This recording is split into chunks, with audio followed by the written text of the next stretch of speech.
Et alors, à un certain moment, ce type avait c'était le président du groupe de Manchester juif qui a entendu parler de moi. Il m'a convoqué et il était là-bas, un certain Jaffa israélien, et il m'a demandé qu'est-ce que vous pouvez faire pour nous aider. Je dis en quoi. Et il y avait aussi le rabbin de Duncan Street Synagogue de Manchester. Et nous sommes dans un problème. Et nous avons ici 50 filles et 50 garçons qui sont arrivés de l'Amérique, qui sont arrivés du camp de concentration. Je m'embrouille, vous voyez. Et ces 50 jeunes filles, ils sont révolutionnaires, ils sont furieux parce qu'ils ont cru que l'on recevait mieux. C'était déjà donc à la fin de la guerre parce qu'ils étaient venus des camps. Sinon, on ne serait pas là. C'est-à-dire, vous parlez de la période 1945. 45-46. Alors, il dit, et ils ont, la veille, ils avaient, paraît-il, envoyé des machines à écrire par la fenêtre. Il dit, nous ne voulons pas, ça fait un nom terrible à notre œuvre et à le sionisme et tout, quand on raconte aux Anglais que vous êtes fait chercher ici à faire des ennuis. Alors, est-ce que vous pouvez faire quelque chose? J'ai dit, je vais essayer, mais je veux une chose, je veux carte blanche. Il dit, qu'est-ce que vous voulez pour les cartes blanches?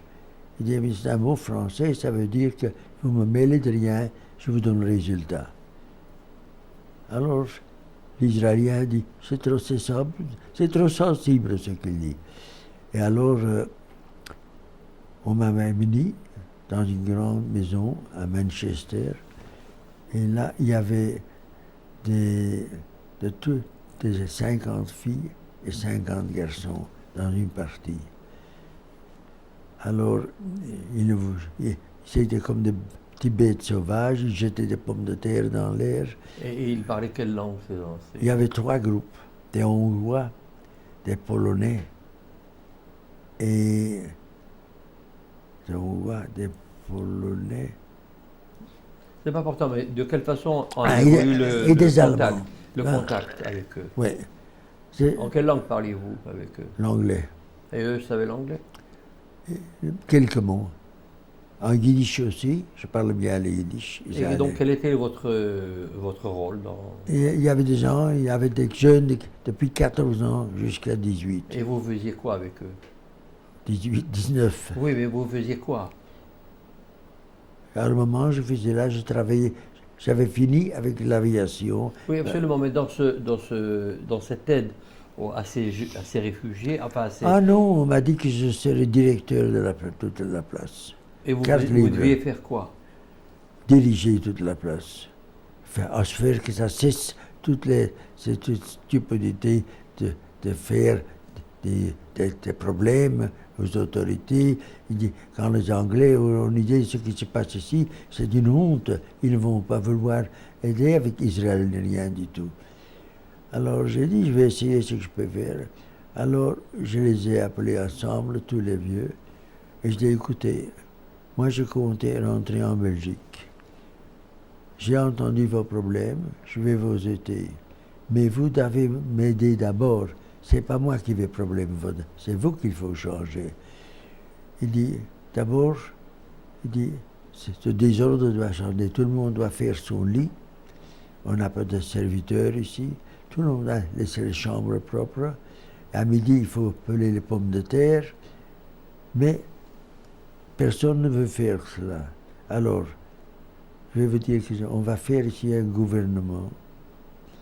Vous allez choisir vos plus grands, bruyantes personnes et laisse-les parler et dire que je vais leur parler. Alors ils sont venus, ils étaient une dizaine.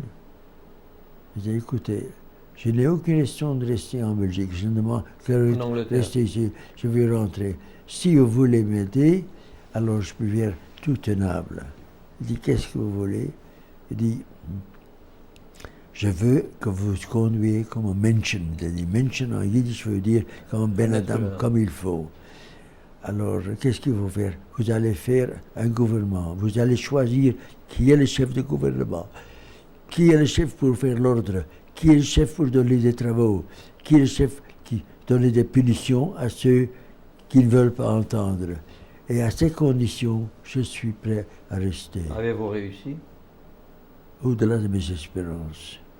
Ils sont venus, ils ont voté.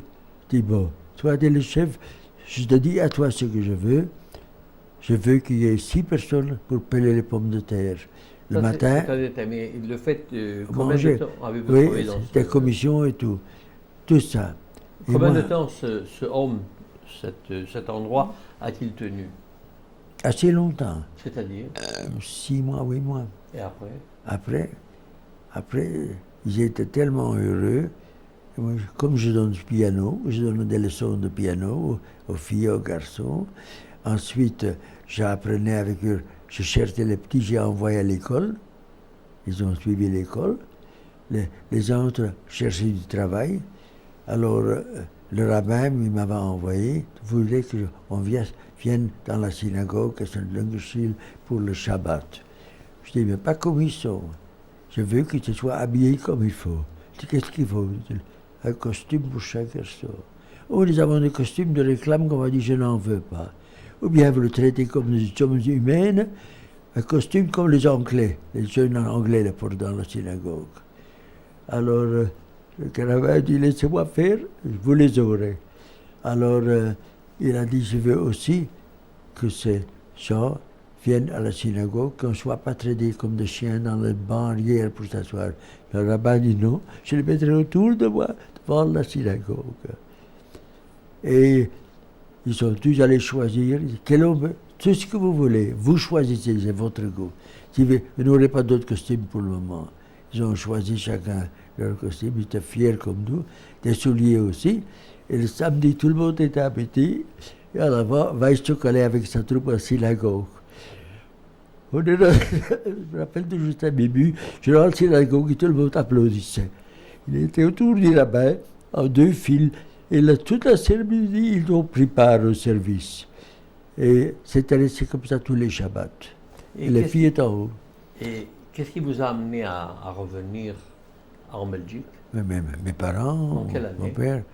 Mais c'est pas encore fini cette histoire, parce que ensuite, j'ai dit, je veux avoir du travail. J'ai demandé la parole à la synagogue.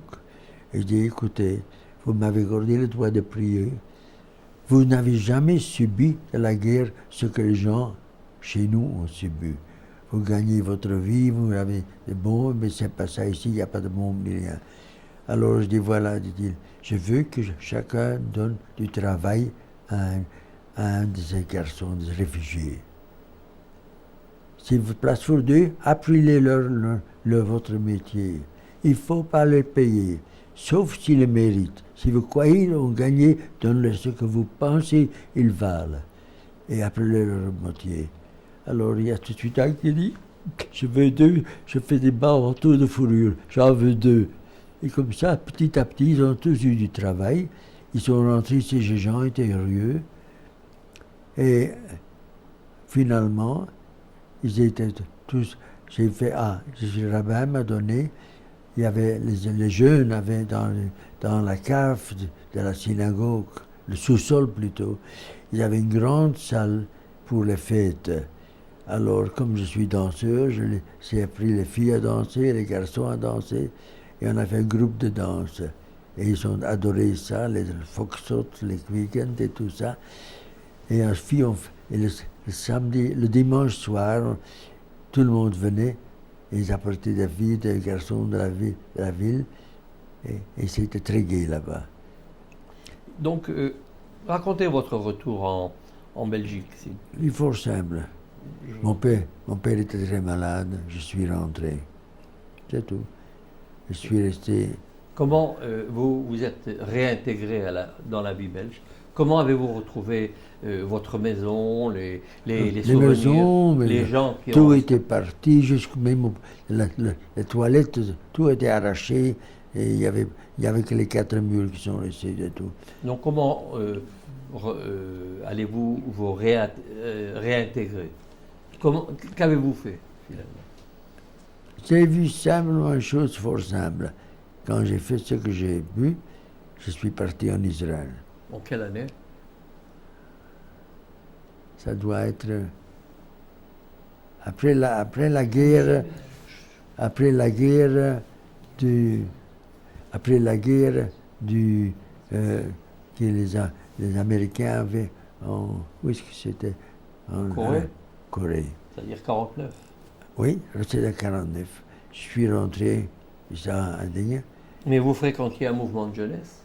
Oui, Lequel? le gouvernement, le Gordonien? Gordonia, un autre encore. Il y avait Gordonia et il y avait Le Shomer HaTzair? Shomer HaTzair.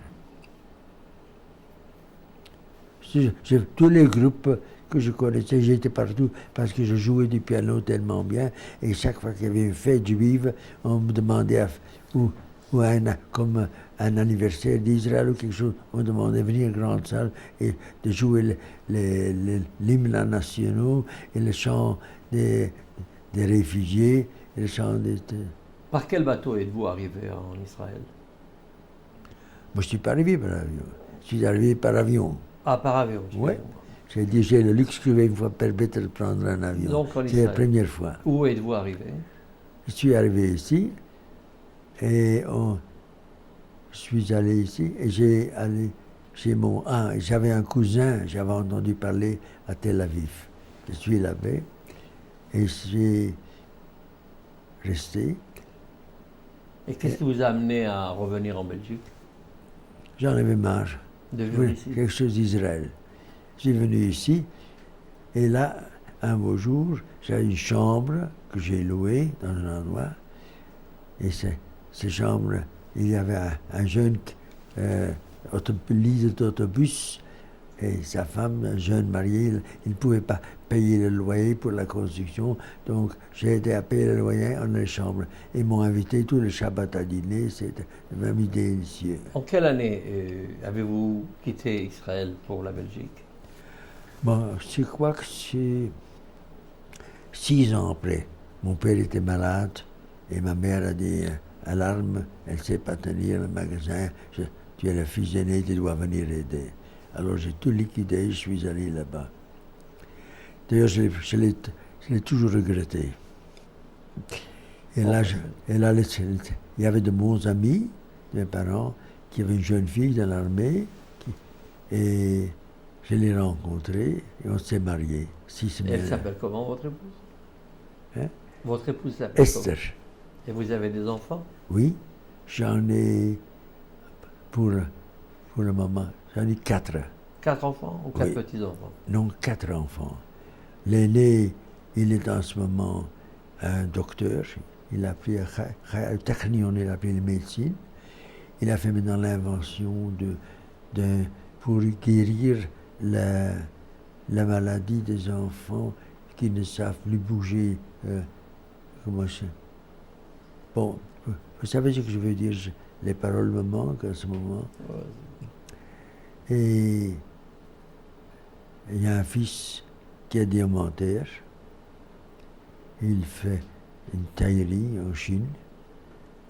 Et ensuite, j'ai une fille qui est ici et une fille qui est avec moi ce soir. Ben, Monsieur Van Stock, je vous remercie de votre témoignage. Et maintenant, nous allons filmer les photos que vous avez mises à notre disposition. Je vous en De nouveau, prie. je vous remercie de votre témoignage. De rien. C'était un grand plaisir. Merci, Monsieur Van Stock.